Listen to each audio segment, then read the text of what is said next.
পাচ্ছে শীতজনিত রোগ, তাই সাথে রোগীর চাপ বাড়ছে হাসপাতাল সহ ক্লিনিকগুলোতে। এ নিয়ে আরো জানাতে মেহেরপুর 250 শয্যা বিশিষ্ট জেনারেল হাসপাতাল থেকে যুক্ত হয়েছেন মুজাহিদ আল মুন্না। মুন্না, রোগীদের চাপ সামলাতে হাসপাতাল কর্তৃপক্ষ কোনো ব্যবস্থা গ্রহণ করেছে কিনা জানাবেন।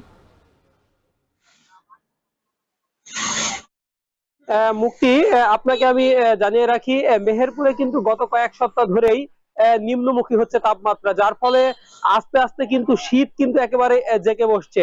আমি যদি আপনার গত কয়েকদিনের কথা বলি, গত কয়েকদিন থেকে কিন্তু মেহেরপুরের তাপমাত্রা 15 ডিগ্রি বা এর আশেপাশেই কিন্তু ঘুরপাক খাচ্ছে।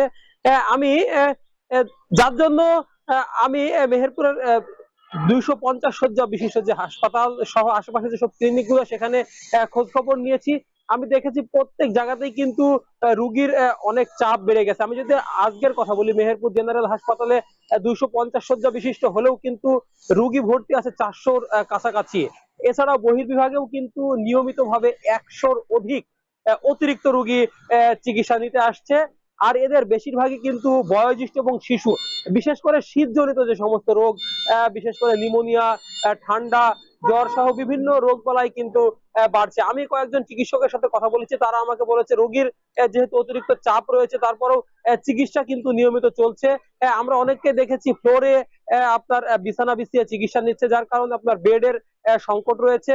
সেই সাথে মেহেরপুরে চিকিৎসকেরও কিন্তু সংকট বলা যায়। 250 শয্যা বিশিষ্ট হাসপাতাল হলেও কিন্তু এখানে পর্যাপ্ত পরিমাণ চিকিৎসক নাই, যার ফলে এই কম চিকিৎসক নিয়ে অতিরিক্ত রোগীদের চিকিৎসা দিতে কিন্তু হিমশিম খেতে হচ্ছে মুক্তি।